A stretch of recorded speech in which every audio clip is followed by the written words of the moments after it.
and then in life. These inductees represent athletic and academic excellence. Their legacies have helped set the standard that the student athletes that we have today in the West Coast Conference, that they also strive to achieve. The West Coast Conference, and I personally also am honored to be here today to recognize these 10 inductees for their college and lifelong accomplishments. And the best part is they're not even done yet. So enjoy, and again, we're thrilled to honor the 10 inductees today.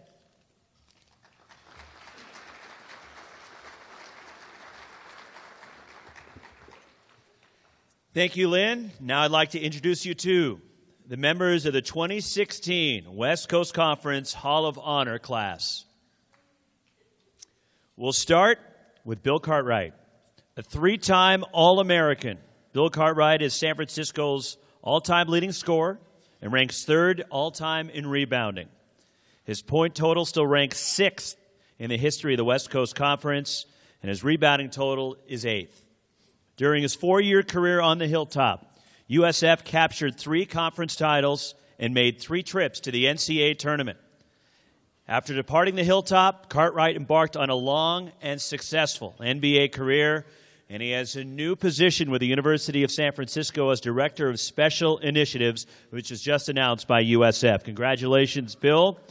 From the University of San Francisco, Bill Cartwright.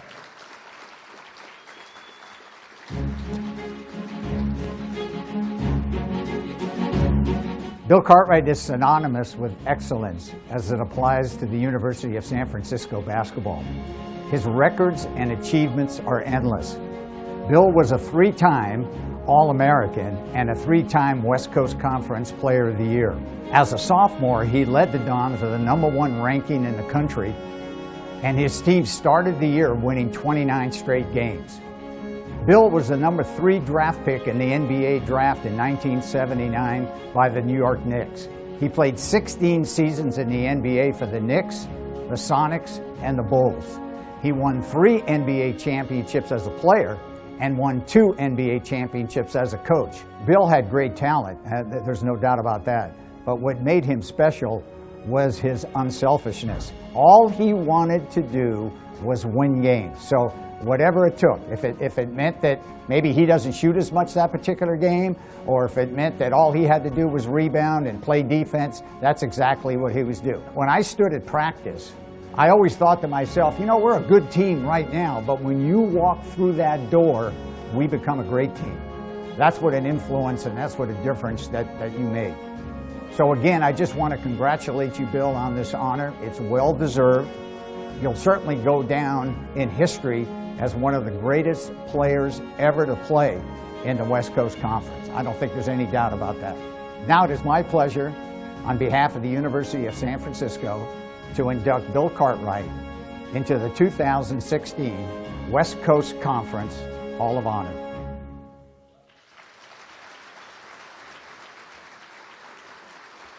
From the University of San Francisco, Mr. Bill Cartwright.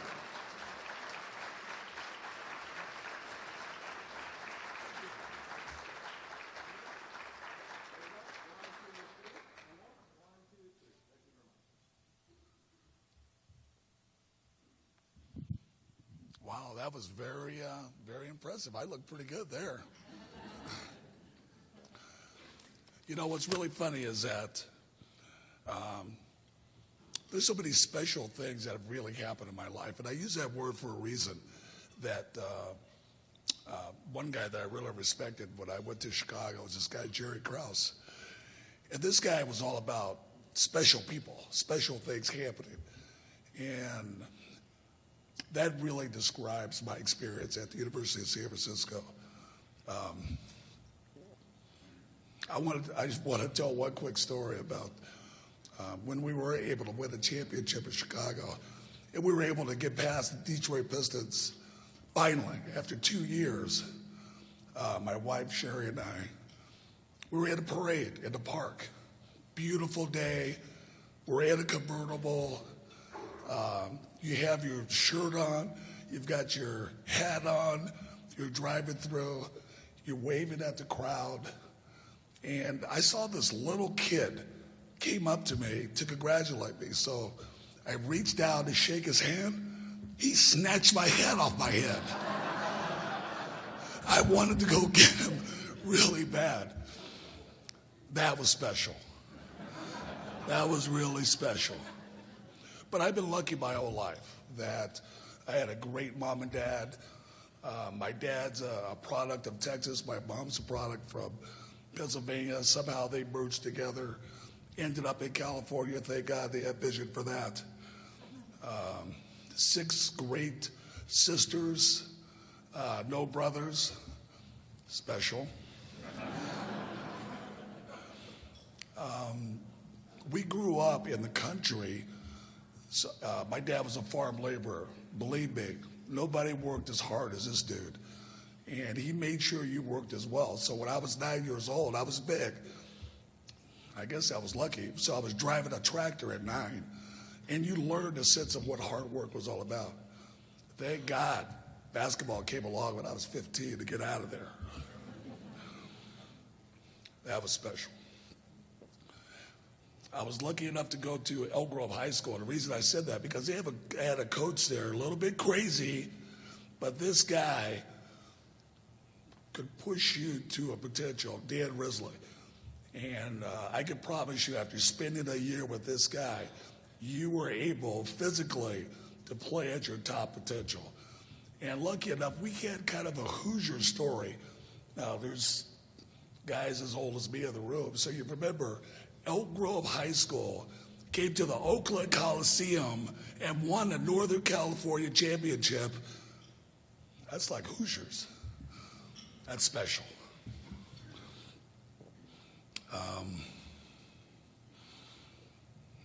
The interesting thing is that my choice to go to USF, I really didn't want to go anywhere out of California, which eliminated pretty much everybody, except for, I'll tell you, UCLA, USC, and USF.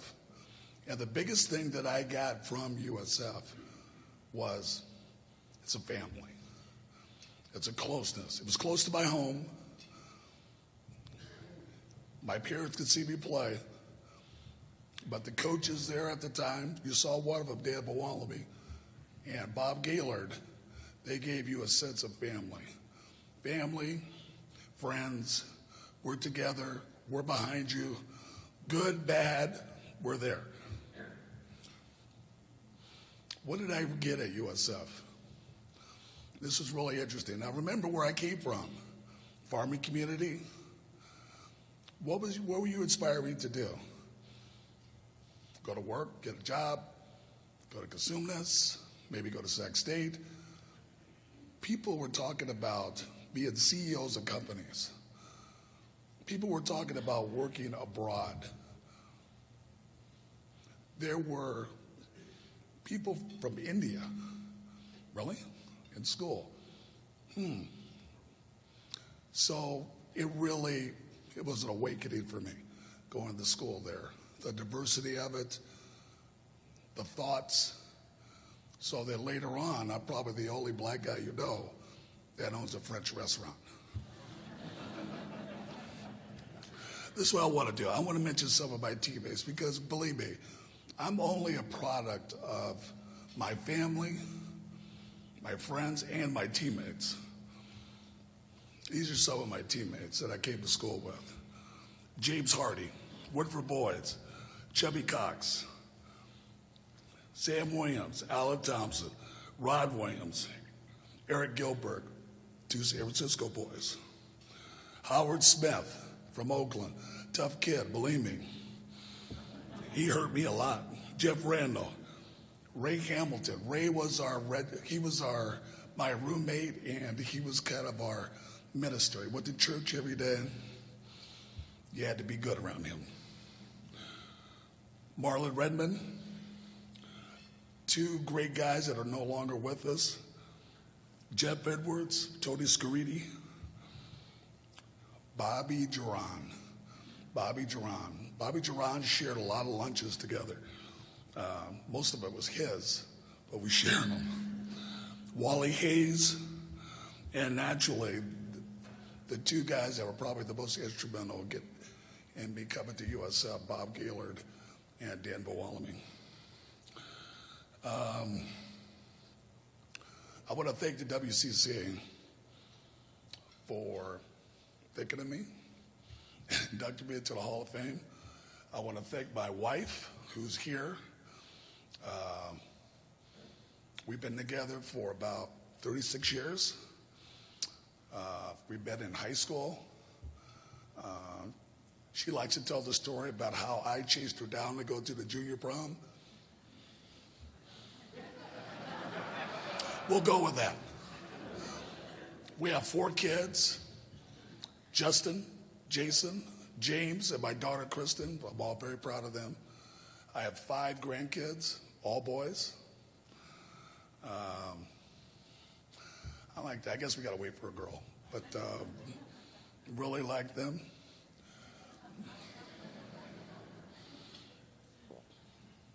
I just want to thank you very much. I wanted you to come to know me, quickly. I'm very pleased to be here. I'm very proud of USF. I'm very proud of being associated with them now.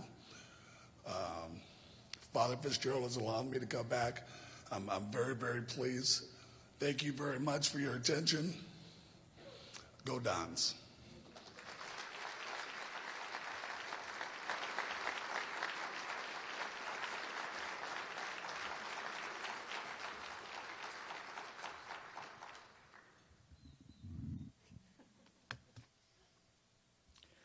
Our next inductee, a two-sport athlete with the Portland Pilots. Bill Kruger earned the baseball team's MVP award as a rookie, a first baseman, and a pitcher. Kruger played with the 1980 squad that won a program record 36 games.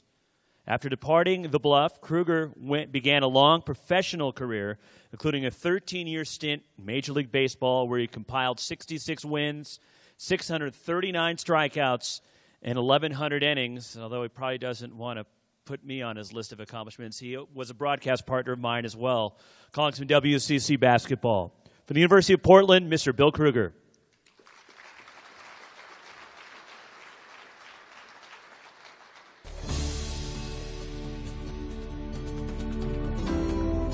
Bill Kruger came to the University of Portland as a two-sport star, which is very rare in both basketball and baseball.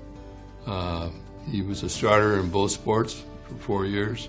I think he was the most valuable player one of those years.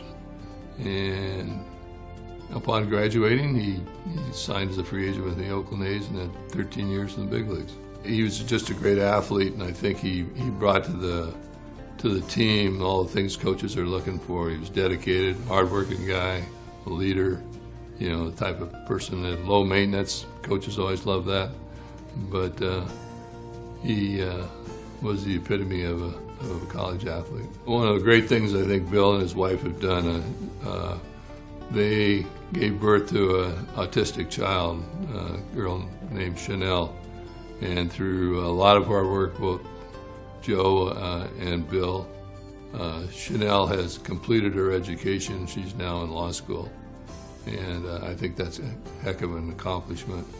And from those experiences with Chanel, they started an organization or foundation called Cure Autism Now. And they were chairpeople in the state of Washington, and I think that's a tremendous contribution that they've made to society. It's my pleasure to induct Bill Kruger from the University of Portland into the West Coast Conference Hall of Honor.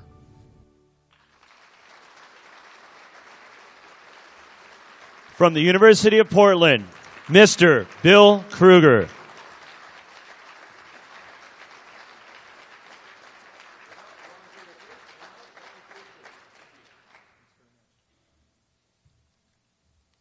Well, good morning, everybody. I'm really thrilled and really humbled and definitely overwhelmed being here. Roxy, thanks for the introduction. We're blessed to have Roxy. He's actually going to broadcast live here, so the WCC's got a lot of clout. Pac-12, he goes to some studio in Charlotte and does the game. So this is a big deal to get Roxy here live. So we're really grateful. But I certainly want to thank the WCC for putting this on, and I certainly want to thank all my friends at the University of Portland for nominating me, and can't tell you what a surprise that was to me, and I think unexpected. That's probably a pretty fair way to sort of observe my pathway to where I am today. I wasn't a guy that was very highly recruited. The story kind of starts with, having great parents, as Bill mentioned. God, I'm just thinking about Bill. I remember the first game that we played at USF, and I was like one of the co-captains, went out there and stood at half court, and I'm looking up at this. Holy cow, how are we going to play against this guy? I'm glad I was guarding one of their other All-Americans, but not underneath the hoop. But, Bill, you were unbelievable player. But my parents really gave it to me. They let me have it. That's, in a way of saying, they let me dream. They let me be who I wanted to be. They didn't put any pressure on me. They were always at my games. They taught me how to be an upstanding person, to be a good student and treat people right. But they let me have it, Imaginary games in the backyard, playing wiffle ball, imitating all my heroes in the Chicago Cubs. I grew up in the Midwest, and playing imaginary basketball games and listening to the radio replay of the high school basketball game, Waukegan Bulldogs, and going out in the driveway and replaying the whole game by myself. And by myself, I did a lot of things that kind of got me to where I was able to overcome a lot of my maybe lack of notoriety that was able to get to the University of Portland. I had a great high school coach, a guy by the name of Nick Robertson. He actually knew that I could play Division I basketball, but I was a guy that was a late bloomer and really hadn't really hit my stride as a player. And he basically begged a lot of programs to let me come up and visit. One of them was the University of Portland. And I came up on a visit, and let's be honest, I played against the recruits. But I think we're outside the statute of limitations. I don't think we're in trouble, are we, guys? And they offered me a full ride, which was just the magic. Gave me the right place to go. Played basketball my freshman year. Did not play baseball. Joe Etzel, whom you've already listened to, was our athletic director / baseball coach, and he was working on me to come out and play baseball because he'd seen me play baseball in high school. Not the basketball program hadn't even seen me play in high school. But the big influencer there was my mother. She grew up in the Midwest, listened to Harry Carey on the radio and St. Louis Cardinal baseball, and she loved baseball, and she was on me. When are you going to play baseball? Mom, I'm on basketball right. I'm not going to play baseball. She goes, I think you should play baseball. And this went on and on and on through the spring, and she basically told me, well, if you're not going to play baseball next year, don't come home. No free laundry duties, no hot cooked meals, because I was only about an hour away from campus.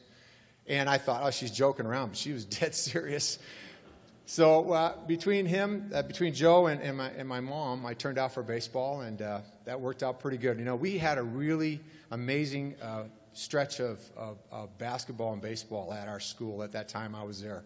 I'm really a kind of a complimentary player, in my opinion, based upon the players we had there. We had 4 of the 5 top scorers in school's history, all before the line and the clock back in the dark ages. 3 guys that were drafted in the NBA, Darwin Cook, who's already been inducted, played a long time in the NBA, Rick Ravio, Jose Slaughter, both those guys drafted. We beat 2 teams that went to number 1, including the great Dons, Bill Cartwright's Dons. We beat them and beat Oregon State when they were number 1. Won 18 wins a season for my last 3 years there, and Jack Avina was the architect of that, and he was a hard guy to play for, really tough. I think we learned a lot of lessons. We didn't understand those lessons when we were playing for him, but they served well, I think, for all of us the rest of our lives. Baseball was no different. Joe Etzel had an amazing eye for baseball players. He was a master recruiter. And my last year, we had 6 players drafted, 4 pitchers. One of them, Ken Daly, who was the number 1 pitcher selected in the country. Number 3, right behind Darryl Strawberry.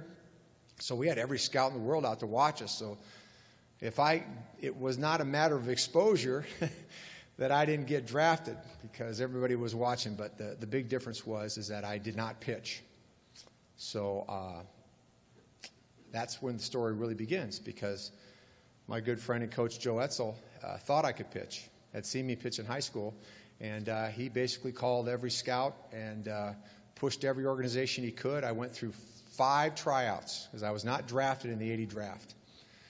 And I had basically given up after 4 and went fishing with my buddies out on the Deschutes River in Central Oregon, came back. I got a phone call from the general manager of the Medford A's. He says, "Bill, we understand that you can pitch." And I said, "Oh, absolutely.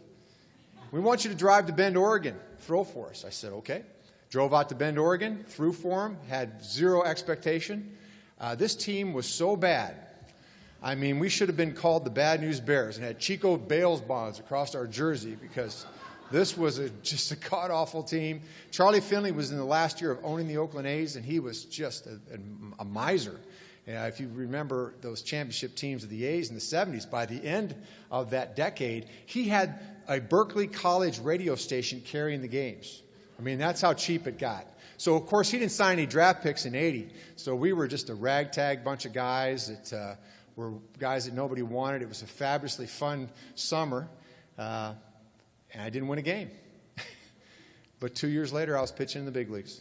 So there was something right about pitching in me, and the door was opened by Joe Etzel, and the fact that I could play 2 sports at the University of Portland was so instrumental. It was just a perfect place to get a great education, to be able to do what I wanted to do, which was to play both sports. I mean, that's the way I grew up. I just wanted to play whatever was in season. And I got to play a long time. So the lessons of playing for Jack Avina really helped me get through a lot of the ups and downs. You talk about, what do they say? They say it's hard to get to the big leagues. It's harder to stay. It's really true. You're going to go through some times where, you're just getting your hat handed to you. I got 4 years in the big leagues, had to go back to the minor leagues for 2 years, and was stuck in Albuquerque, New Mexico for 2 years. And that's when I met my wife, and, that's when everything really changed. Found the love of my life, and a real champion of my effort. And I had 6 or 7 great years after that. But the real journey began, at the end of that. Because as Joe mentioned in the video, we were having a lot of problems with my daughter Chanel, and I went to my last spring training camp with Chicago, the Cubs. It was my dream to come back to play for the Cubs. It didn't really happen. I got released, and we got home, and our daughter was diagnosed with autism, moderate autism, 3.5 years old, placed at 12 to 16 months developmentally. And as mentioned, it was like my wife was handed Humpty Dumpty after he fell off the wall with no instructions. And she put her all back together perfect. She went to the University of San Diego, graduated this past spring, and she got into Seattle Law School, which is no small feat. So I'm horribly proud of her. She's my hero. And that's where your life really, where the rubber really meets the road in life. And I would say this, that as you make your way in life, you need to realize that you've had your lottery ticket punched, being in the United States, the greatest country in the world, that you need to do something for somebody else. Find that other pathway that you can make a difference with the great successes you've had, being so blessed to be born here and to have all those privileges. So I had to find it the hard way, but I think we all need to find that thing. So again, thank you very, very much. I am very humbled to be here. I'm very excited to watch the tournament, and let's go Pilots.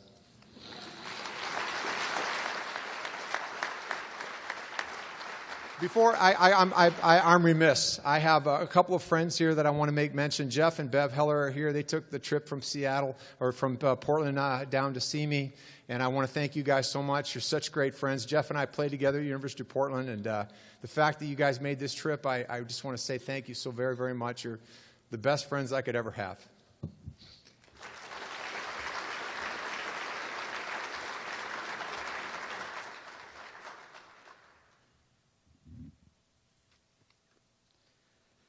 Our next inductee, a 3-time All-West Coast Conference first-team selection.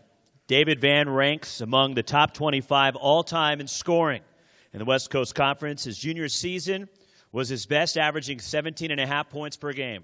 After his career at St. Mary's, Van was drafted by the Golden State Warriors. From St. Mary's College, Mr. David Van.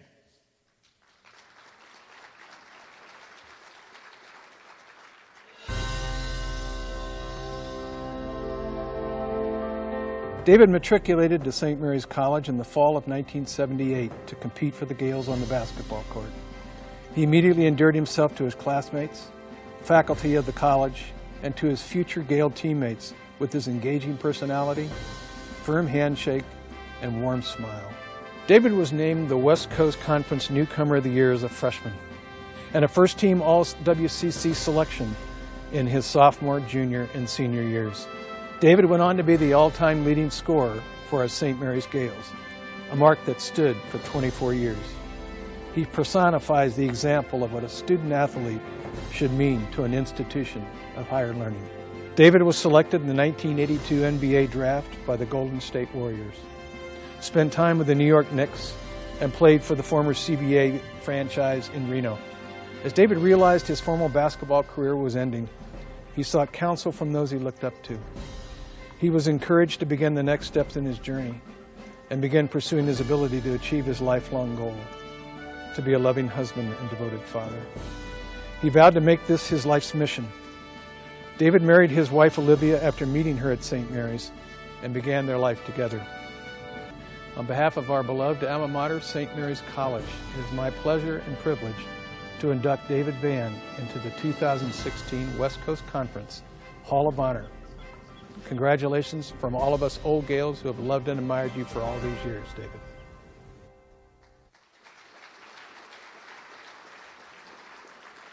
From St. Mary's College, Mr. David Vann.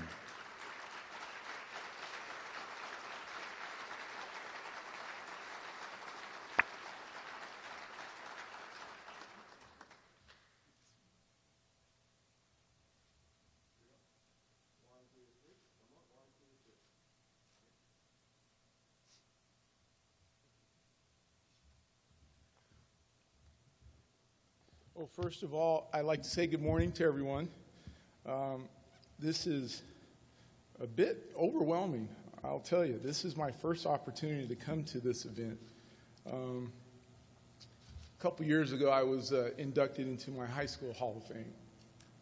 And my family was there, and we all flew in.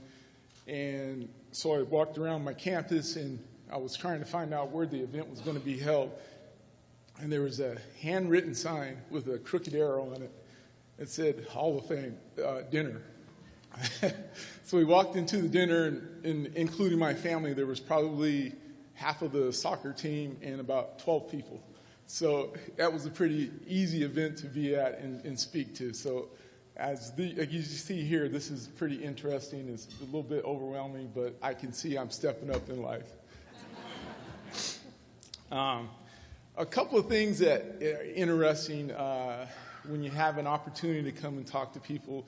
You have an opportunity to talk about a couple of events or things that have happened when you were playing, to share some of the inside things that happened to you, to the normal fans and family that they don't always get to see.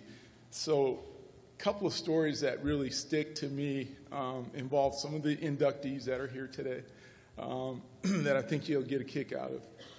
My freshman year, when we were playing USF, Bill, there was a little bit of a scrum under the basket, and Bill got the ball and jumped straight up, found the basket, and two-hand slam dunk, and the whole crowd went crazy.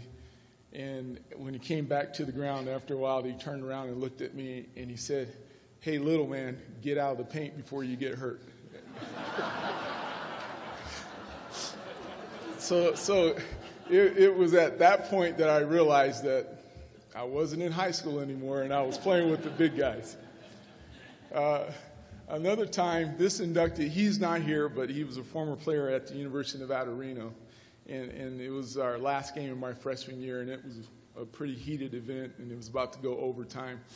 And there was a foul under the basket, and all the players were standing under the basket, and this particular player, his name was Edgar Jones, about 6'9", wiry, and could just jump out of the gym. And at that point, Edgar turned around and looked at all the players on the floor from St. Mary's, and he took out his front 4 teeth and tucked them into a sock. And he looked at me and he said, "It's about to get real rough." And as you can see, I'm a freshman and my eyeballs are bugging out. Oh my God, he just, all 4, wow. So my coach at the time, Frank Laporte, called the timeout, and we were talking about the play, and he looked at me and he said, "Van, are you okay? You look like you've seen a ghost." And I said, "Coach, this guy just took out his teeth." And he said, that's fine. Guess what? He won't bite you, okay? So, and the last one was we were playing University Pacific, and they had this big, tall, 6'9" lefty, and he was really smooth. And he happened to be lighting us up at the time, and Coach called a timeout. And he said, who could stop the big smoothie? And everybody's raising their hand. We can't. Well, we didn't do a good job of it. So I got to tell Ron, I'm sorry about this, but, you know, you did have a nickname. You didn't know about it, but it was the big smoothie. So, but in all seriousness, you know, I like to start today and say thank you to Lindsay from the West Coast Conference and to Hank from St. Mary's, making this event as seamless as possible for my family and I coming today. I like to thank my good friend and mentor, Tom Bruce, for the kind words. And I have a couple shout outs that I want to say this morning. First of all, I want to shout out to San Jose Lady Spartans team. That's the team my daughter plays for. I like to congratulate their staff and the players on a great season and wish them the best of luck in the upcoming Mountain West Conference in a couple of days. The second shout out I want to mention is to Coach Randy Bennett and his staff and the St. Mary's men's basketball team. Congratulations on an awesome season. Best of luck in the tournament, and I really thank you for continuing to make all of the alumni proud and not compromise the character of the student athletes that you are bringing into the program. I also like to congratulate all the inductees and also congratulate the West Coast Conference administration. Thank you for elevating our conference into the national prominence that you have. And I know that this conference is definitely on solid ground and in good hands. Today is an opportunity for me to say thank you. St. Mary's gave me far more than I ever contributed as a student athlete. I received a tremendous education from St. Mary's, in which I am truly grateful, and it has served me well. I had an awesome time there and many, many different experiences at St. Mary's. I had an opportunity to receive a great education. I had an opportunity to strengthen my religion and grow my faith. I also had a great opportunity to make many, many good friends. And one of those good friends that I met was Tom Bruce. From day one of me arriving on campus, Tom was always there for us and one of our best friends. What was interesting about Tom is that whether you won or you lost, he was always there to offer his support. Even so, we became friends, and he invited us over his home on a regular basis. I met his wife, his two sons, and we grew up as a family together. And one of the interesting stories about Tom is that during the off season, Tom would always open up his home for all the players to come over and have dinner. His wife, Mary, was always, have the best garlic bread and unlimited amount of salad. And his sons were always there, and we'd always play around with those guys and have a great time. Andy and Matt were the greatest kids, and now they're probably 25, 30 years old now. But there was a catch to going over to Tom's house for dinner. Tom happened to be an avid runner. So if you went over to Tom's house for dinner, guess what? You're going to go for a 5, 10, sometimes longer mile run with him before dinner. So during the off season, I used to go over a couple times a week, and it was great conditioning because we'd go out for a 6, 7 mile run and then have dinner. And I'd come back, have open gym with all my teammates, and I'd be running up and down, running circles around them.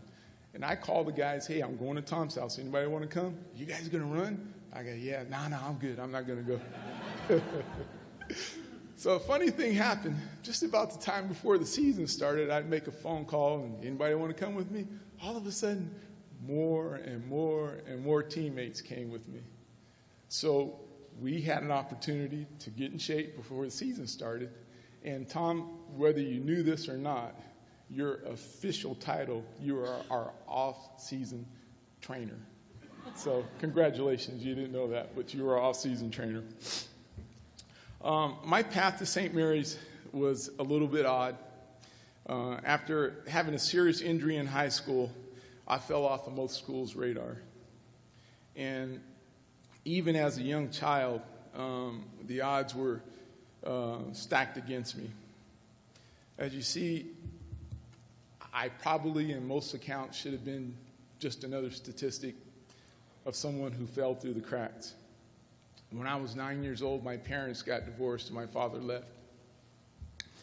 And for most families, this would have been a devastating effect on the family and event. But for my family, we were lucky and fortunate because I had an awesome big brother. My big brother took over the family duties. He supported my family. He protected us, and he was our role model. He did all of this while in high school, maintaining straight A's, being on the honor roll, and he ran track, played football, played in the band, played in the orchestra. Today is my unique opportunity to tell my brother Stan, thank you. You are my role model. You are my hero. I'll always look up to you. And I'm here today humbly receiving this honor, which I'm truly grateful for. But this honor and this award does not belong to me. It belongs to you. Without your guidance and your constant encouragement, I wouldn't be here today. Thank you from the bottom of my heart for making me the person that I am today. I am so proud to be your little brother. So thank you all for your time. And in parting, just remember, God is and always will be a Gale. Thank you.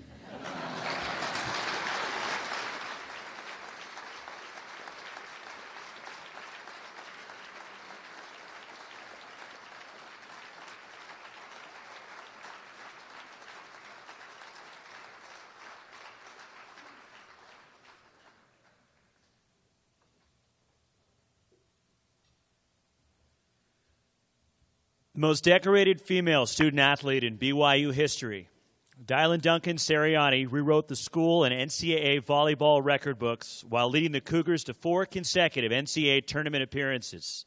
A 2-time All-American and a 3-time COSADA Academic All-American, she set an NCAA record for kills and still holds 5 BYU career marks.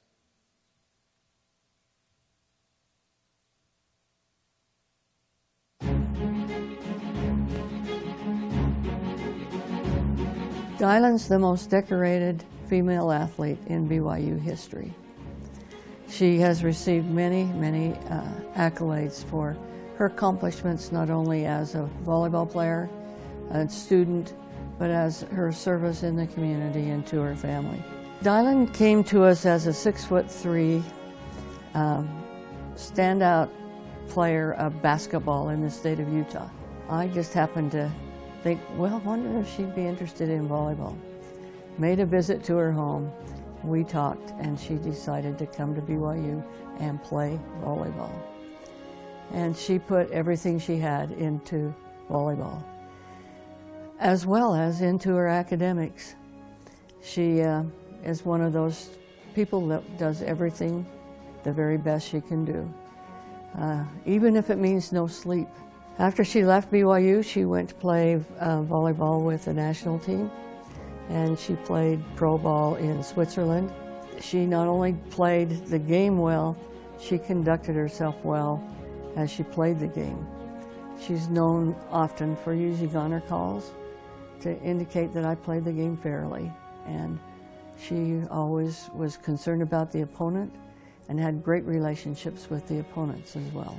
And she went on to work in the engineering profession, where she designed braces and helped people who wouldn't be able to have much quality of life without the help of what she was able to design. On behalf of Brigham Young University, it's my pleasure to induct Dylan Duncan Seriani into the 2016 West Coast Conference Hall of Fame.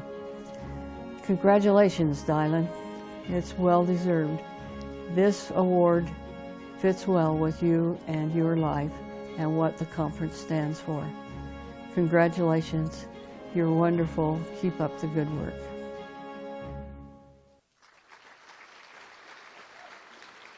From Brigham Young University, Mrs. Dylan Duncan Seriani.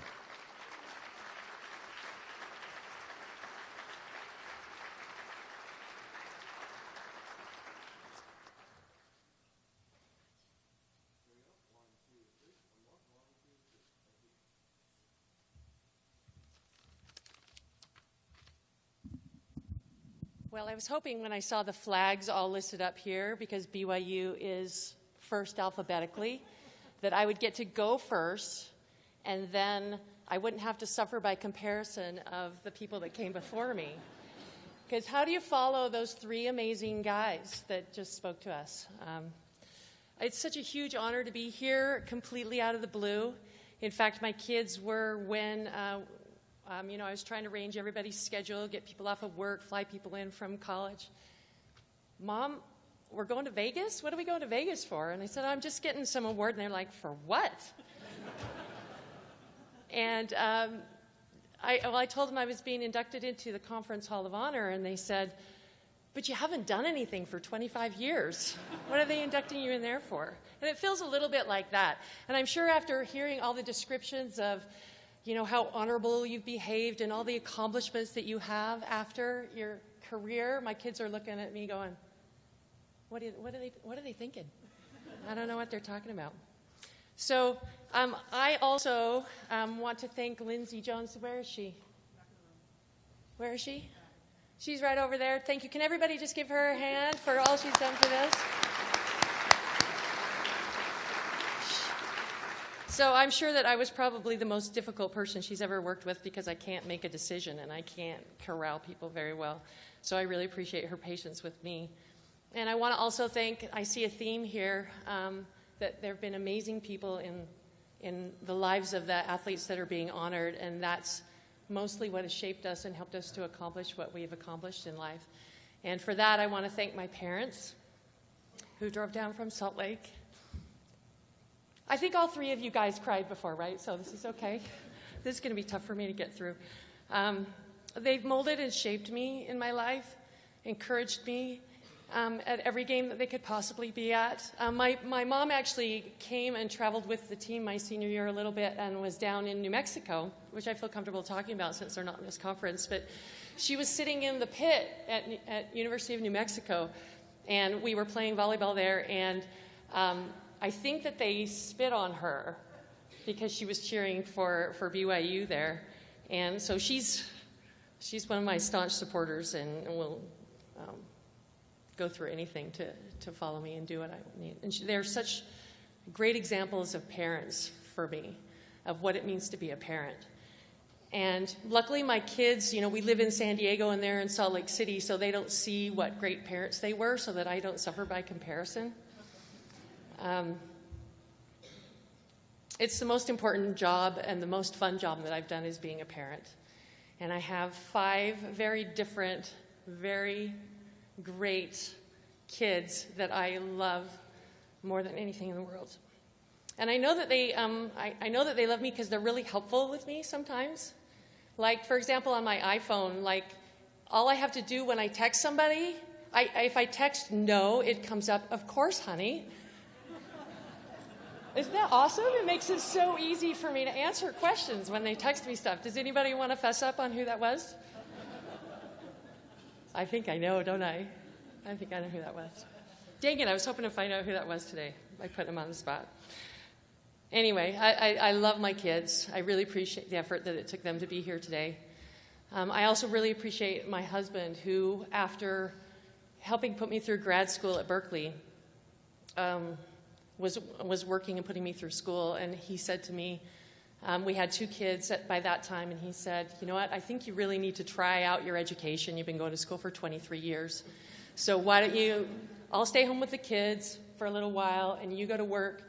And he has really sacrificed a lot of what his goals were so that I could go to work and I could work in my engineering field. So I really appreciate what he's done for me. So I guess I should mention my sister, too. I have one sibling that made it down here. All of my siblings and my parents all went to the University of Utah. So if you guys understand that rivalry between the University of Utah and BYU, there's not a lot of love lost. And I would go to basketball games with my dad, who did play at the University of Utah at one point. And so I went to the University of Utah basketball games, and I grew up singing the Ute fight song. So, and I was a basketball player, as Coach Michaelis indicated. And but in high school, I kind of got knocked around a lot in the state championships. I think I got a black eye and a chipped tooth, and I wasn't mean enough yet to be a basketball player. So when Coach Michaelis came down and offered to go to BYU, even though it was one of my few volleyball scholarship offers I got, I jumped at the chance, because then there's that net that kind of separates you from the people that want to kill you. But I was the real black sheep of the family going to BYU. There was some talk of disownment going there, and I very rarely had my siblings willing to step foot on BYU campus. But every once in a while, they would come, and they'd come watch me play, and they would cheer for me and whoever we happened to be playing that day. But I do appreciate their support that they had. So when I look back, I was thinking about some of the influence that I might have had in my life that really shaped who I was. And obviously, sport is a microcosm of everything that you learn in life. You know, having tough bosses, not getting along with people, figuring out how to make things work, and acting as a team. But one of the things there were 3 things that I thought of that really kind of shaped me and kind of my attitude toward life. And one was my high school calculus teacher. And he would, when he'd teach us a new concept, he would say, "Can you see it?" He'd write it on the board, "Can you see it?" And then he would let us practice. He'd bring us up to the board and he'd say, "Can you do it?" And then the next step was, "Will you do it?" So whenever he'd teach us a new concept, we had to chant the mantra, "Can you see it? Can you do it?" And then he'd pause, and the whole class would have to go, "Will you do it?" But it really kind of sunk in for me. That's life, right? Learning about something that you might want to do or that you need to do. Having the guts to try it, and then having the willingness and the fortitude to actually go for it and practice and put in the time that it takes to get good at something. So that was really formative for me. Coach Elaine Michaelis, who you saw on the video, was an amazing coach, and she's actually an inductee into this Hall of Fame as well. She is the most decorated, probably female volleyball coach as well. And she was just a great example to me of what's important in life. And I remember when I was a freshman, I was going in for a physics test, and BYU had this awful place called the testing center where they had probably 1,000 desks, and you'd go in and you'd turn in your ID. They'd hand you the test that you were supposed to take, and you had to be in there by a certain time. And then you'd go in there and you'd sit at this desk with these thousands of people and take your test, and then you'd go out afterwards. You'd hand them your test, and they'd do this Scantron thing, and they'd hand you your results right then, which was awful because you didn't even have the period of time when you took the test to when you got the test back to know how badly you'd done. So my first physics test, I think I got a 40%, and I'd never done that badly on a test before in my life, and I didn't really know what to do with the 40%, so I went and got an ice cream shake and got really heavy that semester, actually, because I had a lot of ice cream shakes after I got my 40% on my physics tests. But there was one time when I went in, and you just had to be in by a certain time. So I got in by that certain time, and I was really sleep deprived. So I went in, and I just put my head down on my desk, because I'd gotten in by the time that I needed to get in by, and I think I fell asleep for 3 hours. And finally, somebody came by and poked me and said, "Are you supposed to be awake and taking a test right now?" And by this time, practice had already started. So I was a little bit freaked. So I ended up taking the test. It took probably another 3 or 4 hours to take the test. And then I went, and practice was over by this time, and I thought, we are in such big trouble. The team's going to hate me. We're going to have to run lines. We're going to have to do all these awful things. But when I talked to Coach Michaelis after, she said, school's first, volleyball is second. And then she really reiterated that that's not even the order. It's God first, then family, and then school, and then volleyball. So that's really been my focus in life as well. Getting that perspective from somebody whose job kind of hangs in the balance of whether you win or not is pretty amazing. She's an amazing woman. There was another coach that was at BYU, Carl McGowan. He's a pretty renowned coach. And we were playing UCLA my freshman year, and I was a basketball player. I redshirted, and I really had no business being on the court as a freshman, but they were out of middle blockers. So I was on the court. We were playing UCLA. There was a 4-time All-American just crushing us. She was hitting these hard shots, and as a middle blocker, it's your job to get over and make it so that she can't hit that hard angle and close up the block. And I was just, not closing the block, barely touching balls, causing all kinds of problems out there. And the coach called timeout, and he said to me, "Dylan, you are an accident waiting to happen out there." And the life lesson that I learned from that is don't be an accident waiting to happen, right? You don't ever want to do that. You got to put in the prep. You got to not be an accident waiting to happen. I have a couple of kids right now that are involved in college sports, and one of them right now just asked for her release from her college to go play somewhere else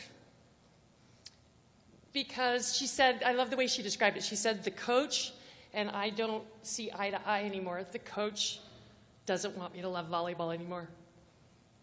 So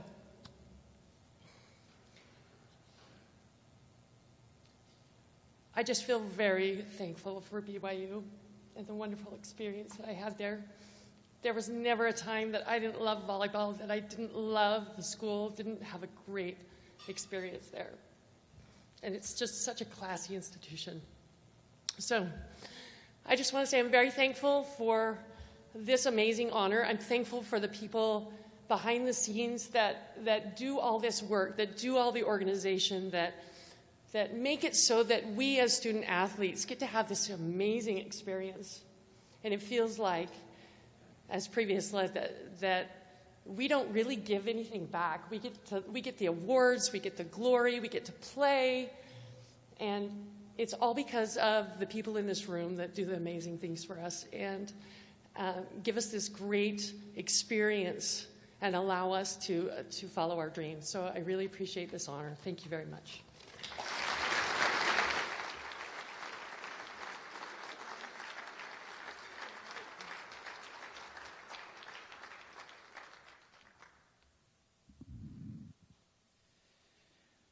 Kate Murray starred for the LMU women's basketball team from 2000 to 2004. Murray developed into one of the top offensive players in West Coast Conference history. She led the Lions to multiple program firsts, including the first 20-win season, the first postseason, and the inaugural NCAA tournament appearance. As standout in the classroom, she graduated magna cum laude from LMU in 2003. Mrs. Kate Murray Dunn.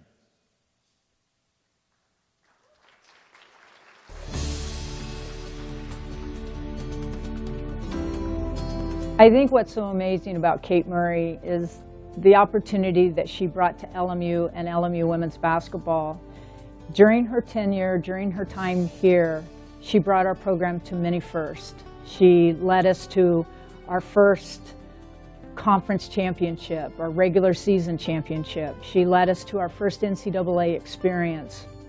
She was named Player of the Year. She was also named Student Athlete of the Year, and I believe even to this day she's the first female or women's basketball player to be named Player of the Year, but the only student athlete to be named both. And the level of responsibility that she carried but yet how gracefully she carried that through her time here was an amazing experience to watch and to be a part of. She literally helped put LMU women's basketball on the map and brought us to the table of credibility. You know, whether we were in our community service programs, whether she was involved in the SAC and the leadership of all the student athletes, I think Kate brought an element to LMU that said, hey, we're all in this together. We're all Lions. We are all people for each other and for one another. Maybe people don't know this about Kate, but there's the Kate Murray clap. And the Kate Murray clap is 3 small claps.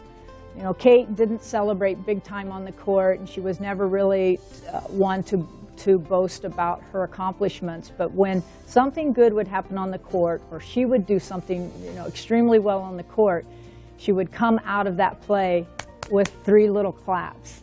And we would say, there's the Kate Murray clap. On behalf of Loyola Marymount University, it is my pleasure to induct Kate Murray Dunn into the 2016 West Coast Conference Hall of Honor. Congratulations, Kate. This is your day. You've made us all so proud. Enjoy.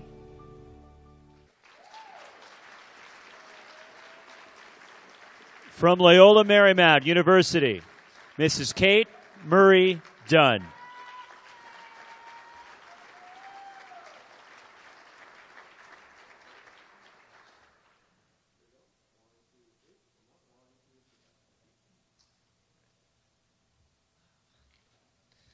Wow. This has just been an amazing experience. It's such a great honor to be LMU's addition to the WCC Hall of Honor this year.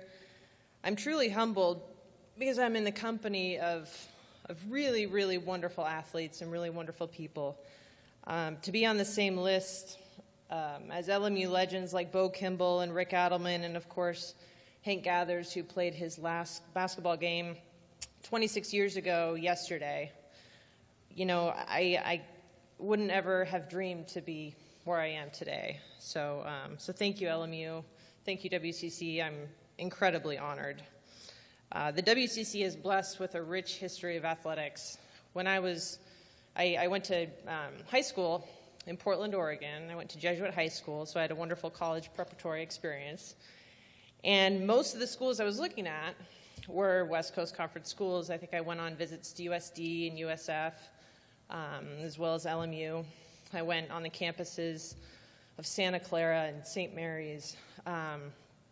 And when I visited LMU, what really struck me was I felt like the team was a family, and the coaches were part of that family, and the administrators were part of that family. And I knew I wanted to be part of that family too. So I chose LMU, and I don't think I could have made a better choice. Like everyone else here today, I have a lot of people that are deserving of thanks. Basketball, well, it's a team sport, and we often recognize individual accomplishments and stats and records, but the reality is there wasn't a single time I was on the court by myself, not one.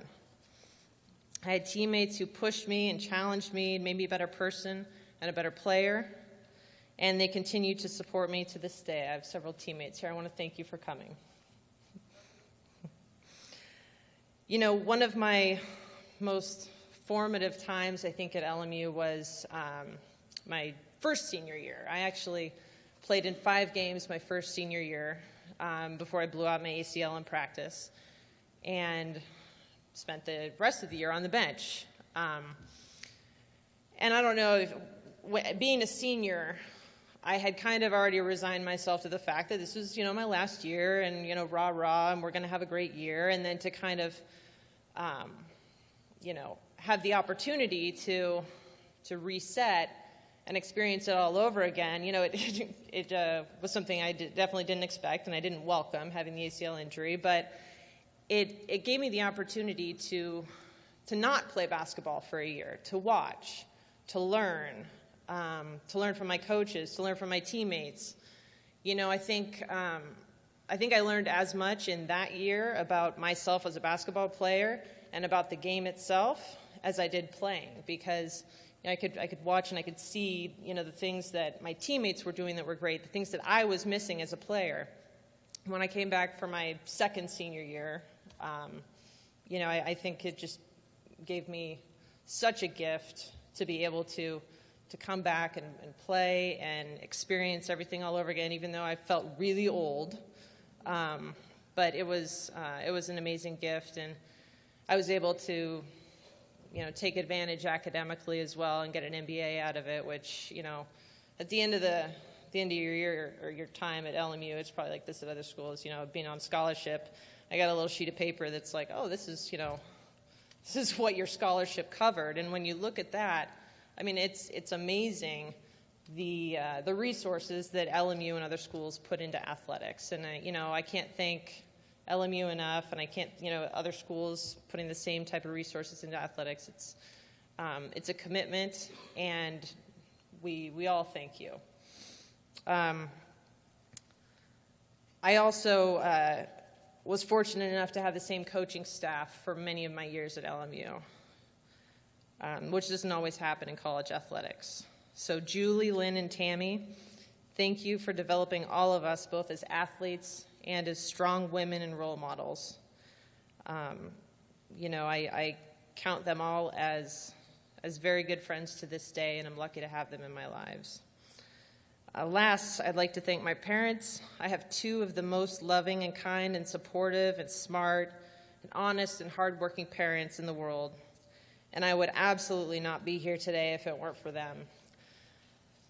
They came to every game that they could. They hauled me, around the West Coast and around the country playing soccer and basketball, as a high school student and as a middle schooler. And they gave me every opportunity to experience different sports and to compete at a high level. And it's not easy being a parent. I have two kids now, a kindergartner and a second grader. And it's not always easy, and it's definitely not easy being a parent of an athlete. It's time-consuming, it's expensive, there are ups, there are downs, but it's worth it, and I hope that one day I can be that kind of parent for my kids. I told him I wouldn't thank him, but I also want to thank my husband, Devin. He says, I wasn't there. I don't care. I'm still going to thank you. We've been married for about 11 years, 10 and a half actually, and he's the love of my life and the father of our two children, and I couldn't be more blessed. And I think that I know that a lot of that I even have to thank for basketball. I actually met him the week I came back up to Portland after I graduated. I called up my old high school coach and let her know I was back in town, and and she said, I've got a basketball camp. Do you want to coach it? I said, yeah, sure. My job doesn't start yet. I had an internship at Nike.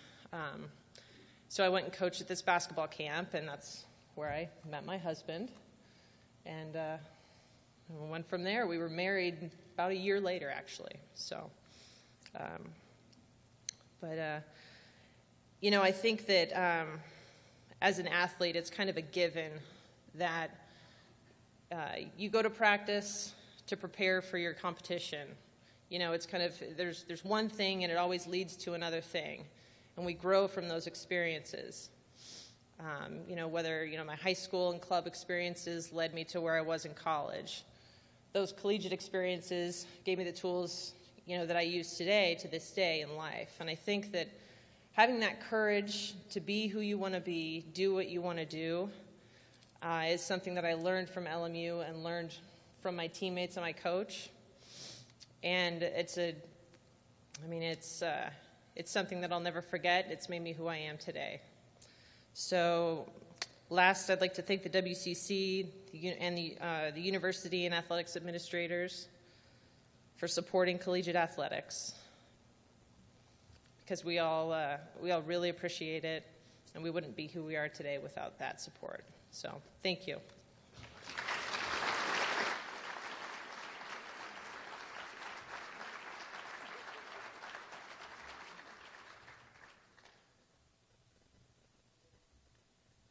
"30 years after gracing Firestone Fieldhouse, Maureen Formico-Calario is still the greatest scorer in Pepperdine women's basketball and is just one of 3 waves to earn All-American status.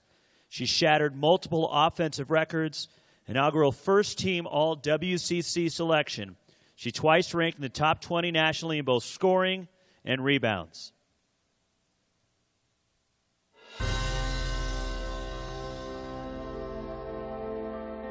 Maureen is a pioneer in a sense, being one of the first players to play college basketball at the university when they switched to NCAA for women. Not only was leading scorer in the history of Pepperdine there for a while, I'm not sure where her stats are now, but also she held a number of rebounding records, and she did this playing with a men's ball. They hadn't switched over to women's ball until sometime later, and yet she had great numbers, not only scoring and rebounding, but she also handled the ball pretty well, and probably was, even as later years go on, she probably was one of the more tenacious and aggressive rebounders in the conference during that period. Her competitiveness just stems from her family. Her family's very athletic. She's got her niece was an Olympian on the sand. Her brother and sisters, they all played athletics, and she just was really easy to coach from the standpoint that all you had to do was tell her something and she responded.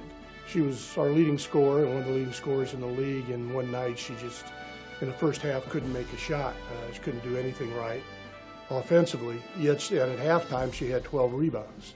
And I told her, I said, you know, tonight's not the night you score, tonight's the night you rebound. And just let it go and see what happens. And she ended up with about 14, 15 points, but she also ended up with a school record 23 rebounds that night. And, you know, that's just the kind of kid she is. If you tell her to dwell on the positive, that's what she usually did. In behalf of Pepperdine University, it is my honor to induct Maureen Formico-Calario into the West Coast Conference Athletic Hall of Fame.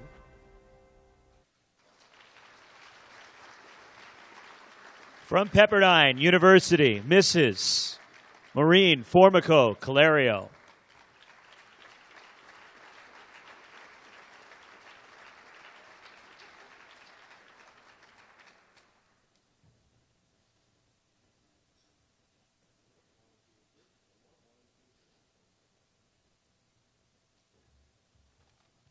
Thanks, gotta go now.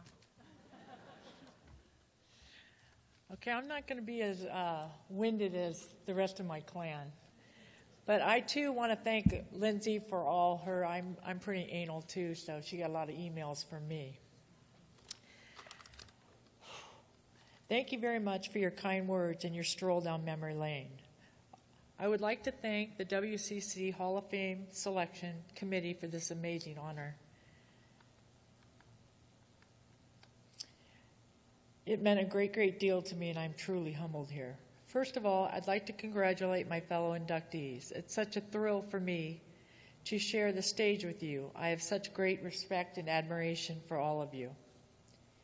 As we all know, there's no personal achievement ever obtained solely in the efforts of one person. I would like to thank my coaches at Pepperdine and their impact in taking my game to the next level. Likewise, to my teammate, Laura Weckerly, and my Pepperdine teammates, thank you very much in trusting me to take the last shot. As the youngest of 8 children, I was born and raised on a team. My parents were our coaches, and my siblings were my teammates. And like any good team, all of my siblings are here today to share this honor. And in case you were wondering, as all my team siblings would tell you, I still love to take the last shot. I'm also extremely grateful for the positive impact my parents had on me and my entire family. I would not be here today if it were not for their love, support, and encouragement. I'm sure my parents would be proud to look down at their children and grandchildren and see what we have accomplished in our lives. I'm sure they feel a great sense of fulfillment to see how their love, dedication, and persistence in developing a strong work ethic has greatly impacted all of us. Last but not least, I want to thank my immediate family. Dom, my husband, my high school sweetheart, and my husband of 27 years, for all your love, support, jewelry, and cars you've bought me. And of course, for my 4 children, Angelo, Vincenzo, and Joan, and Gino, for all the love, joy, and laughter you've showered upon us each and every day.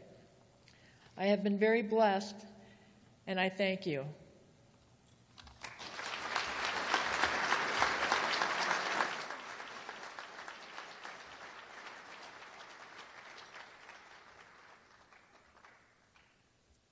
Spokane native Mike Redmond quickly emerged as one of the best catchers to ever call a game for Gonzaga during a career that culminated in a successful stint in the major leagues. A 2-time All-Pac-10 North first-team selection, he made his debut with the Florida Marlins back in 1998, capturing a World Series ring in 2003. After his playing career, he moved into the dugout, eventually serving as the manager of the Marlins, Mr. Mike Redmond.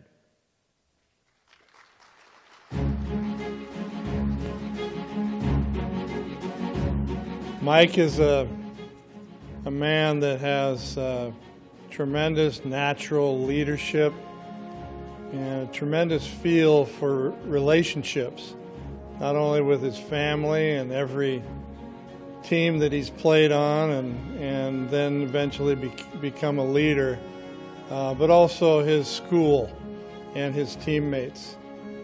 He's one of the best teammates and best leaders that I've ever had the privilege to coach. We took an all-star team to Holland to play in an international tournament, a very, very high-level world tournament. And Mike came along as a freshman just as a backup catcher. We ended up playing Cuba, and they had us down like 15-0 after 5, and we had literally run out of pitching. So I went to Mike in the bullpen and said, "Hey, you wouldn't want to pitch, would you?" And he said, "Yeah, I'll pitch, Coach." He went out there in the last 3 innings, shut out the best team in the world. That's the kind of competitor, athlete, teammate, and person Mike Redmond is. He's been at every alumni weekend that we've had since he graduated in 1993, every one of them.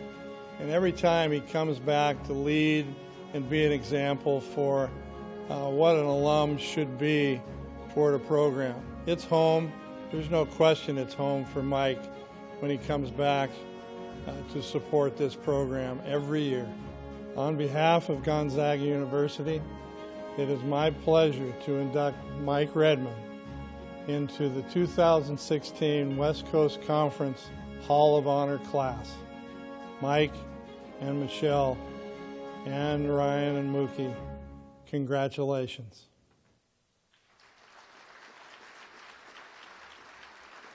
From Gonzaga University, Mr. Mike Redmond.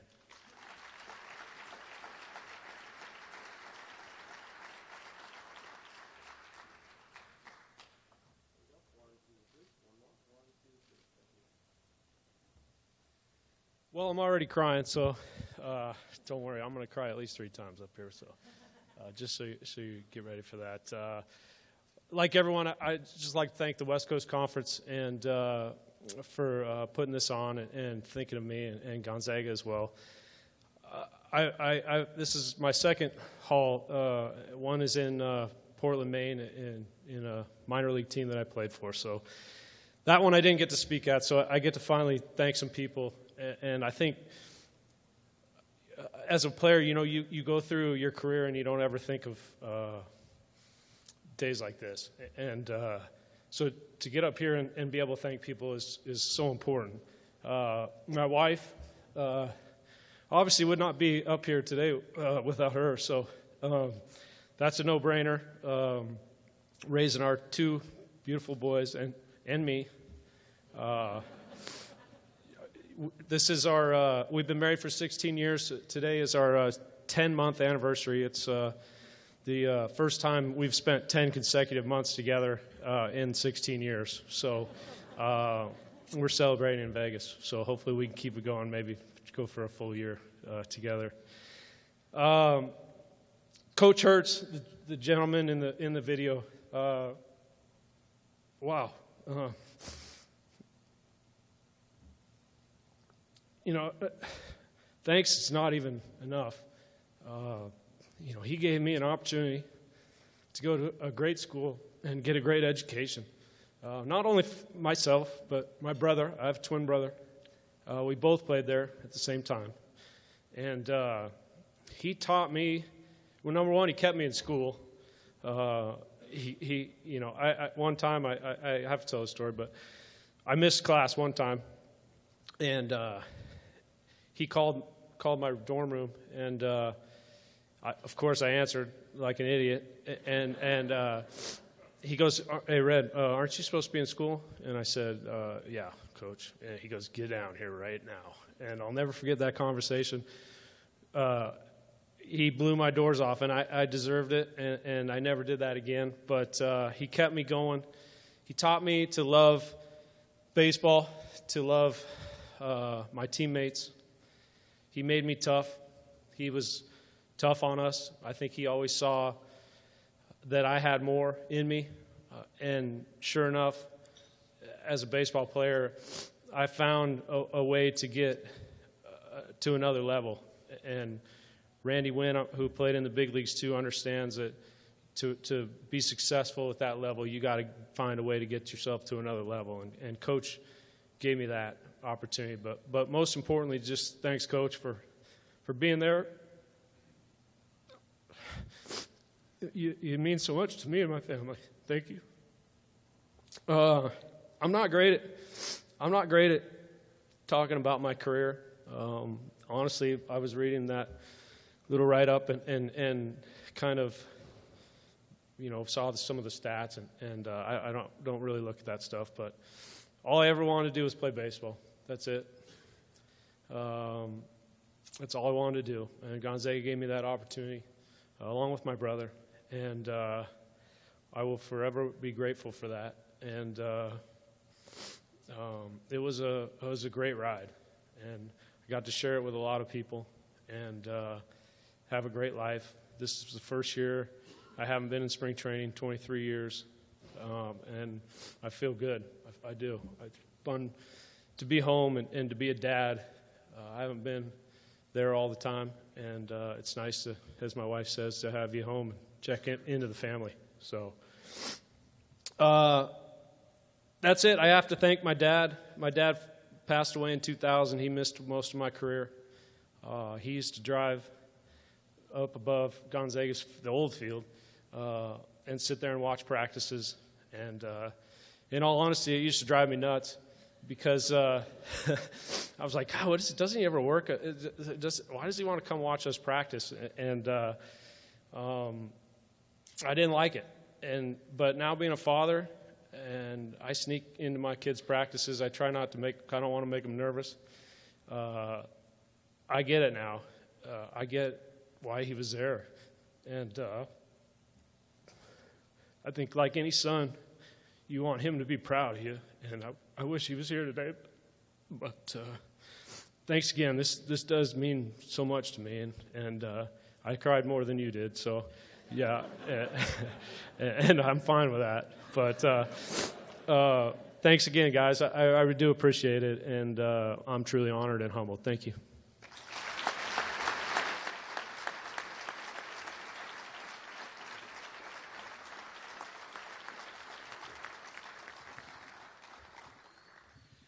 Two-sport athlete, Santa Clara's Randy Wynn played basketball and baseball for the Broncos.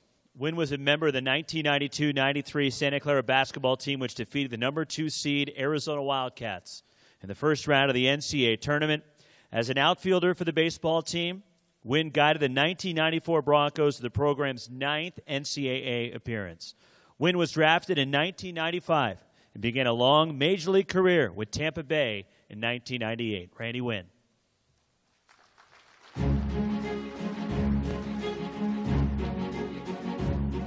He was a great athlete, walking on in baseball and in basketball to come in, have such huge impacts on both teams, and obviously going on to have an amazing professional career. But beyond all that, he is a better person than he'll ever be a ball player. Any honor such as this that is out there, there is 100% no doubt that Randy should be part of it. He did whatever he was asked to do. He would bat leadoff, he would bat last, he would DH, he would play short, he would play left. It didn't matter to him, and he was always had such a huge impact on the game. And honestly, watching him run home to first was as fun as watching him get a hit. His real career, professional athletics and beyond, blossomed after Santa Clara, and I know the foundation and the relationships and just the connections he had at the university created that foundation to where, as he's gone on, I know he chairs multiple foundations, charitable foundations, those sort of things, and his impact on the community and kids is immense. I know I make him do things for me that he doesn't want to do with teams that I coach, and he does it happily. I know how he feels about it, though, but he's just that kind of guy. He's kind of the gentle giant and the soft-spoken hero in the back of the room, but he really embodies everything I learned at Santa Clara and on the field and sports and sportsmanship and teamwork. I mean, you can sum it up with that's Randy in a nutshell. On behalf of Santa Clara University, it is my pleasure to induct Randy Wynn into the 2016 West Coast Conference Hall of Honor class. Congratulations, Randy.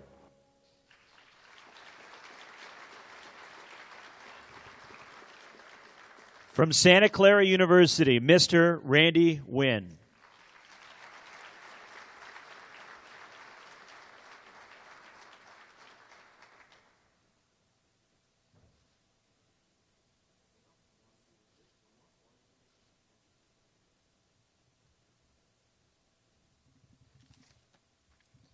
Wow. That was some really nice words there. I don't know if they're all true, but that's one of my really good friends for a long, long time. He's actually probably the best baseball player ever in Santa Clara history. Mike Frank, tremendous player, tremendous person. So, having your friend lie about you a little bit, it's probably a good thing. Before I start, Red, where are you? Mike, how did you get in the Portland Hall of Fame? Just so everybody knows, we both got drafted by the Florida Marlins, so we didn't play on the same teams, but we were a couple levels behind each other. So I played in Portland. How did you get there? I was there 3 years. He said he was there 3 years. Oh, well, I mean, what a journey it's been. It's been a great journey, starting at San Ramon Valley High School in the Bay Area outside of San Francisco, going through Santa Clara University, and now here, I'm sitting out there reflecting kind of on my time at school and, some of the great memories and the people and the places and the games and the stories and in the cafeteria and laughing and all that stuff. And, I was very lucky. I was extremely lucky. As an athlete at Santa Clara, I got to play in the NCAA tournament in both basketball and baseball. As a kid growing up, I mean, I would have never thought that was possible. Never thought that was possible. So, what a journey. And just to, a couple of the words that are bouncing around in my head as I'm sitting out there, it's athletics, and family.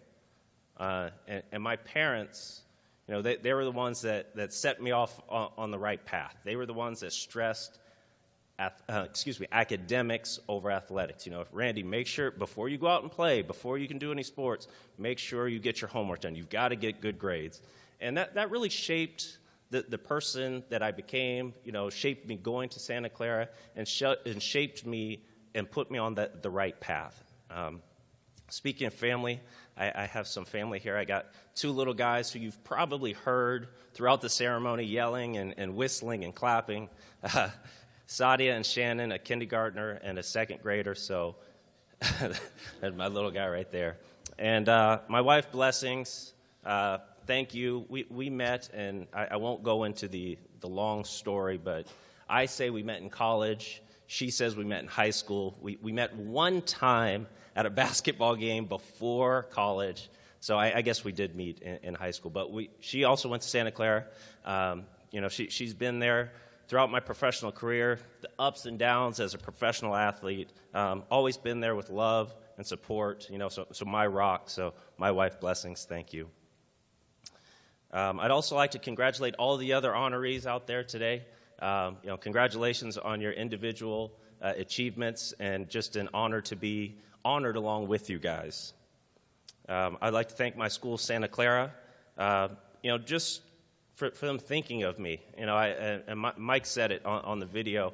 I didn't have the greatest college numbers, but I was always a guy that I felt like I worked hard, and I just did whatever anybody wanted just to play the game, just to play basketball or to play baseball. It was just so much fun. So for my school to think of me and just think of me as a person to be honored for the whole conference is truly great. I'd also like to thank the West Coast Conference for putting on such a wonderful event here, for bringing me and my family out here just so the kids could see that Dad does do more than just run his mouth around the house. So that's great. And you know what? I'm really grateful for my experiences in the WCC. And I really pull for this conference. And that might sound a little bit contrived, a little bit made up, but and I guess I should preface it now. Like, going through, I didn't really pull for Randy Wolf at Pepperdine to get me out, or Jeff Brown or Gonzaga, those guys to beat us. But now I really do. I pull for the conference, and I'm going to tell you a little bit about my story, and that I think that'll explain why that I make that statement. Most people look at me now, that they see my bio. They see 12 years in the big leagues. They see an all-star. They see, I play on the first World Baseball Classic team. I represented, the United States. They see the hits, home runs, all the other stats that go with it. But, that doesn't really tell the whole story. They figure that, everybody that makes this to this level gets a scholarship, gets, is a first-round draft pick. But that's not my story. I showed up on the Santa Clara campus my freshman year, unrecruited, no scholarship offers, a walk-on for 2 sports. So, I was the guy that, you looked at them, that they definitely weren't seeing a professional player, and they probably weren't even seeing a D1 starter at that point. So I had to work my way up. And most people don't see that now when, they see you as a, former professional athlete. But Santa Clara and the WCC, they provided me an opportunity to showcase my skills, to showcase my abilities. It was a platform, a stage. It was my chance to play against some really good competition, some really good players, both inside the conference, outside the conference. And when my junior year came around and there were whispers that, oh, you might get drafted in this round or you might get drafted in that round, my stats, they had meaning. The fact that I played against some other quality players, that had meaning. I wasn't looked at a guy that, okay, he has some ability, he's able to run a little bit, has a tiny bit of power, maybe he can play defense, but he hasn't played against anybody. I wasn't seen as that guy. I was seen as a guy that had played against some really good competition. So when teams from this conference play in the NCAA tournament or go against a ranked opponent, when we go against a ranked opponent, I pull for those teams. Because when we win, when we play well, that makes all of us look good. That made me look good. So yes, I pull for my school. Yes, I pull for our conference. And I definitely pull for all the student athletes that are out there trying to prove themselves in this West Coast Conference proving ground. Thank you.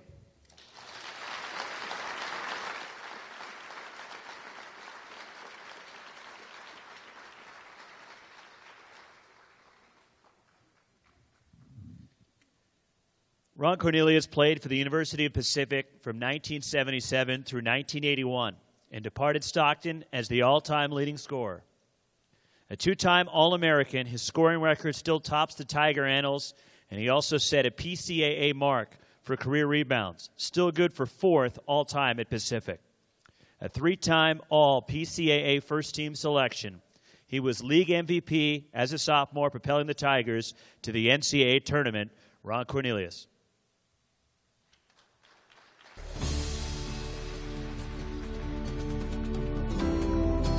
Ron Cornelius was a three-time all-conference player, and in his sophomore year, in 1978-79 season, he was chosen as the most valuable player in the conference, over a teammate, Terrence Carney, a senior.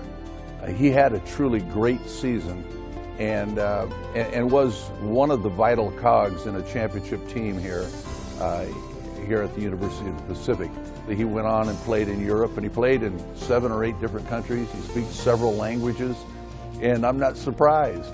You know, he would be a great ambassador were he to go into politics because of his ability to meet people and speak several languages. He was a special player because he could score. He was completely unselfish. He was skilled beyond, you know, a big man syndrome, if you will. He was an excellent passer, really a good screener, understood the offense, understood what we were trying to do defensively as a team and what his role was. Gave of himself in so many ways, both on and off the court. He was someone that you never had to worry about in the classroom. You didn't have to worry about him out in the community. He represented the orange and black with great dignity, with a great sense of humor, and a humbleness that was rare. On behalf of the University of the Pacific, it gives me great pleasure to induct Ron Cornelius into the 2016 WCC Hall of Honor class.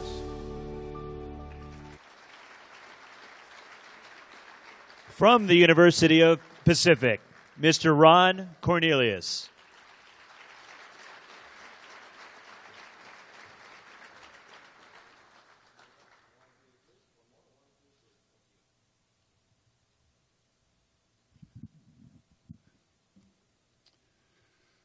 Wow.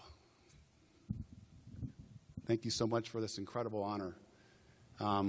It's hard to believe that 35 years has gone by so fast. I haven't heard too many comments in the audience now. The black and white pictures, the shorts really, really high, the socks long. And I want to especially thank my university for posing that one picture with me and my hair way out to there. Thank you very much. You know, I got some notes here that I was going to probably want to talk about, but man, being on the panel with some of these other athletes has just been, it's been awesome. It's been, to have my name associated with some of you guys, it's just been incredible. I was nominated into UOP's Hall of Fame many years ago when my kids weren't even here, and that was quite a thrill, quite an honor. I'm so blessed to still have my jersey being retired. And hanging in the rafters there at UOP. It was so nice to see Stan Morrison come back to Spano Center and give me that very nice video. One quick story about Stan. He certainly recruited me out of high school, and it was neat watching him come in the room and to offer me a full scholarship. He was very much a father figure to me. And, you know, I don't stay in real close contact with him anymore, but you can kind of see what type of a man this gentleman is. He's dynamic, and he was when he recruited me. I had the privilege to get quite a few offers, like I'm sure so many of you have. USC, Drake in Iowa, UCLA had given me a letter and things like that. And at the very last moment, it was kind of crazy, but we had a rival high school basketball coach who had connections in the University of Louisville with Denny Crum. And all of a sudden, Denny Crum started to recruit me out of Louisville. And I took a trip back to Louisville, and I said, oh my gosh, Kentucky basketball, University of Louisville, always a top 10 team. I'm going to be heading to Louisville. Came home, got a good night's sleep, prayed a lot, and I decided to make the decision to go to UOP, and I never looked back. I wanted to be close to home.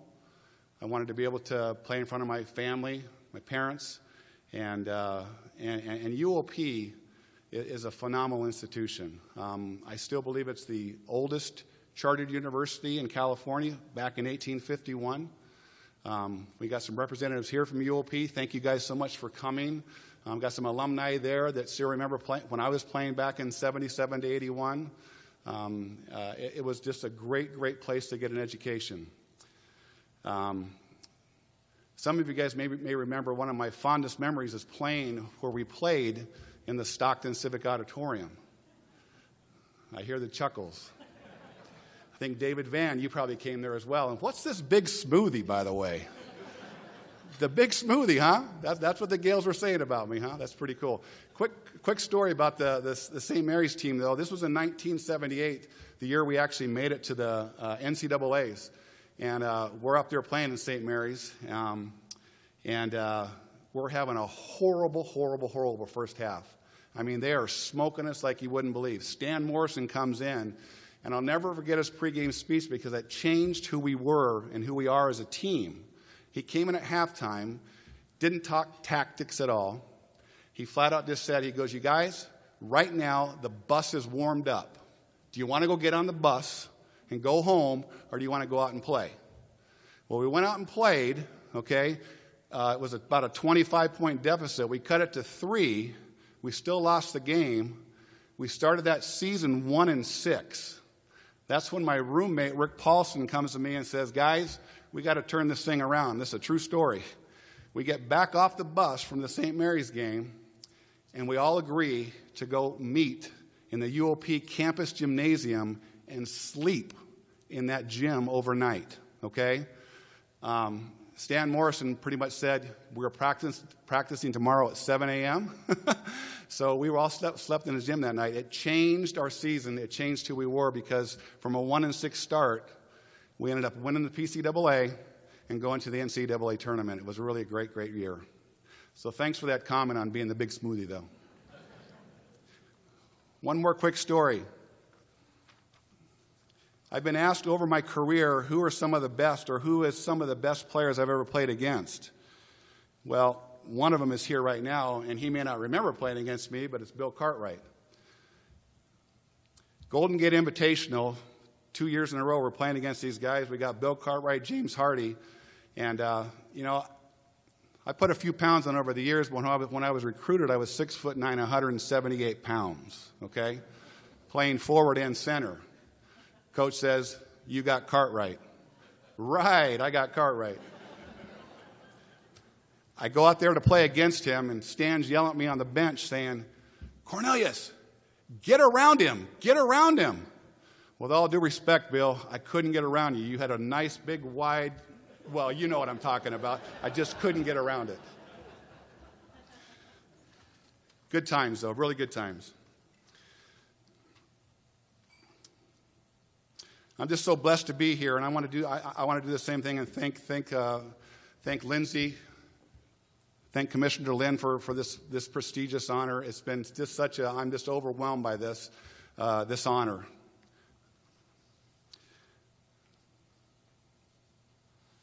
I have my kids with me here today as well, and they heard a lot about Dad, like some of you guys have been talking about.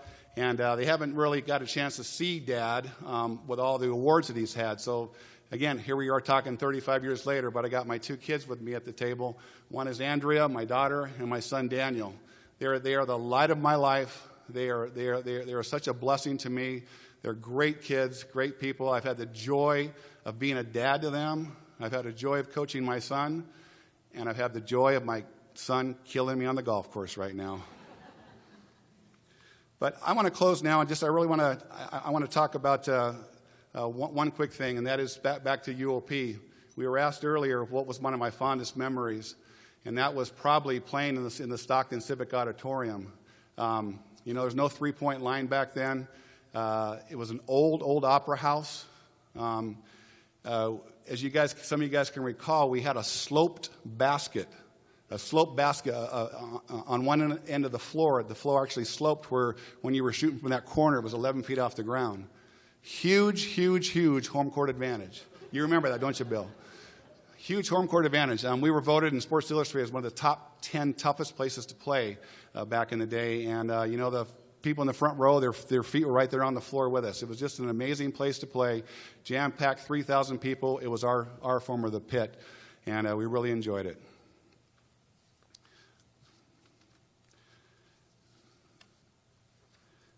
I want to thank my parents now in closing. One My dad actually retired to Las Vegas many, many years ago, and he's not here today. He passed away about 6 years ago. My brother and I were able to go over and be at his gravesite even yesterday. And my dad was an amazing man. You guys are all talking about your parents, and boy, where would we be without them? But my dad introduced me to athletics growing up. Little League baseball, throwing the ball around the backyard. I didn't shoot too many hoops with him, but he was absolutely a competitor in his own right. He played football. He was a boxer. Was in the Navy, but he was such an inspiration to my life. He gave me the competitiveness that I have today, and just so proud and always so encouraging. He did so much for me, and I remember in '79 when I was named the most valuable player of the PCAA tournament, he was up there in the stands with his tears streaming down his face. And you guys, right now, I have a very dear Faith as well, and I know he's looking down on me right now, so proud, and I can't wait to see him again someday. Words can't express what my mom means to me. She's unfortunately not here today, but she pretty much raised 3 boys on her own. Mom and Dad divorced early on, but she was just so big and so strong in my life. She knew how important sports were to me and to my brothers. And I share this story with you because I shared it with her once, and if she was here, tears would be streaming down her face as well. But I remember trying out for high school basketball at Santa Ana Valley in Santa Ana, California, and the night before we had that tryout, she takes me to get some basketball shoes. Not Nikes, not Adidas, nothing like that. But you guys, we walked into Kmart, and we picked up some gum-bottomed, high-top basketball shoes for $2.22. I look back at that now and see what that made me as a person. How we all have spots in our life that change us. You know what I mean? I went to that practice to try out with the gummy bottoms, squeaking the loudest you ever heard. Someone going up and down the court, and all my teammates and people who were trying it were just shaking me. What kind of shoes are you wearing? But it changed me, you guys. You know, it molded me. It made me competitive in ways, and I never looked back. I had just a phenomenal high school career, and the rest is kind of history. But I just can't thank my mom enough. She's my hero. I talk to her every day. She's my rock, and I love her so much. But I'm going to close now, and thank you guys so much for this honor. UOP, thank you so much for nominating me. I can't thank you enough for this this kind, prestigious honor. Thank you very much, and God bless.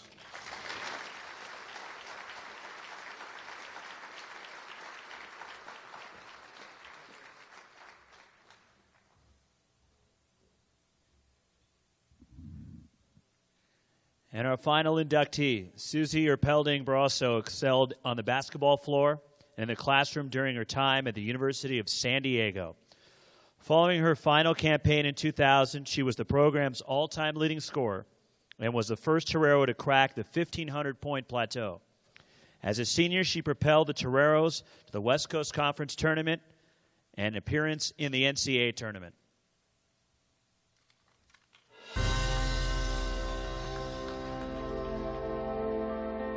She, in her senior season, broke the points scored in a game, 37, points scored in a single season, 510, and points scored over her career, 1,510. You know, Susie was just that kind of accomplished athlete that made our team a better participant in all assets of the game. As an academic, in the academic realm, she came in again as a great student, but she proceeded to graduate magna cum laude with a degree in her junior year in sociology, and before she completed her career, had a master's in counseling. So she exemplified what we want to be as a USD student athlete.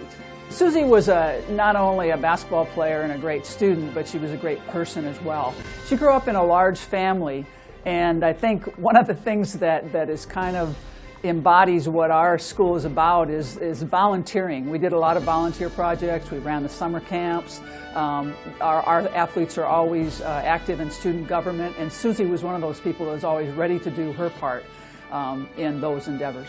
On behalf of the University of San Diego, it is my pleasure to induct Susie Erpelding Barrasso into the 2016 West Coast Conference Hall of Honor class. Congratulations, Susie. You deserve it. From the University of San Diego, Mrs. Susie Erpelding Barrasso.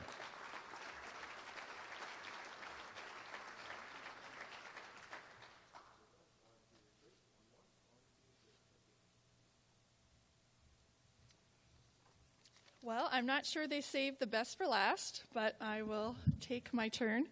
I'm just so honored and humbled to be here and to be given this award, and I want to thank my coach, Coach Marpy, who couldn't be here tonight, but who really was the one that brought me to the University of San Diego. I'm a native San Diego girl and grew up at a young age following University of San Diego women's basketball. I remember going to my first summer basketball camp in 6th grade, and one of the camp counselors said, "Who wants to play Division I basketball?" And I raised my hand, and I knew from then that that was my goal and that was my focus. As Coach Marpy mentioned, I'm from a big family. There's a lot of big family inductees today. I'm the 8th of 10. A lot of people will say, "Are you Catholic or Mormon?" We're Catholic. And I went to a small all-girls Catholic high school. Probably wasn't the most recruited San Diego recruit at my time. Wasn't always the most athletic or the fastest or the strongest. But I just worked really, really hard, and I hoped that my hard work would pay off. I could never have imagined that my hard work would bring me here, and I don't even know if Coach Marpy would have predicted that. But I'm so honored to have been a part of USD's women's basketball team, proud to have been part of the West Coast Conference. I think the highlight of my career was winning the West Coast Conference tournament my senior year. It's just the culmination of your hard work and working together as a team to come together and win something and then know that you're going to go on to the NCAA tournament. It was just a thrill that I will never forget. Of course, we were the number 15 seed in the NCAA tournament, had to go play number 2 seed Notre Dame at Notre Dame on St. Patrick's Day. It was not, the luck of the Irish was definitely not on our side, but it was still a great memory and something I will never forget. Since graduating, I've really enjoyed continuing to stay involved with the USD women's basketball program. I do the color commentating for the USD home games. It's just a way for me to still stay involved with the program. Coach Fisher has since taken over the program from Coach Marpy, and she's done such a great job. I'm really excited to watch their games, really proud to be an alum, and proud of what they've accomplished. I'd really like to thank the USD administration for this award, the WCC. My husband and I haven't had a weekend away in over 3 years. We have 3 little kids, 3 small kids, Sammy, Hannah, and Daniela. They're 6, 4, and 2. I know a lot of you talked about bringing your kids here, and when my husband and I found out about the award, we're like, what, a weekend away? We're so excited. We haven't had a weekend away in so long. So they are not here. They're with my mom and my sister in San Diego, and I appreciate them taking care of them so that we could have a special weekend away. I have 2 former teammates here, Sheila and Tammy. I'm so thankful that they could be here. It's so great to reconnect and to have that bond from playing together. One of my great friends, Carly, came from San Diego. She's been a #1 fan, I think, since high school and on through life and motherhood. Of course, I have to thank my husband, Dan, who, even though he never saw me play basketball, he is the best teammate I could ever ask for. We are just so blessed this year. Winning this award, being part of this event is so phenomenal. I'm just so honored to be here. We do have a lovely family of 5, but I just would like to announce that we will be a family of 6 in September.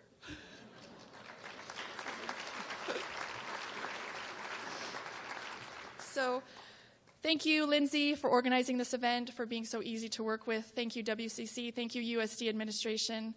Thank you for always being my second home in San Diego. And I'm just so honored and thankful to be a part of this event. Thank you.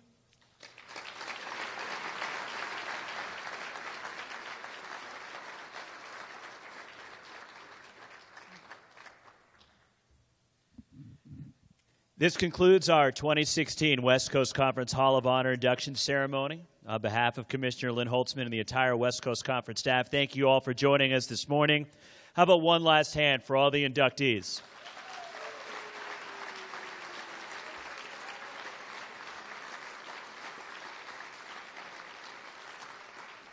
And a special thanks to our 10 inductees for making the time to be part of this event and this great event for the West Coast Conference. It's truly an honor to have you all here as part of the celebration and here in Las Vegas.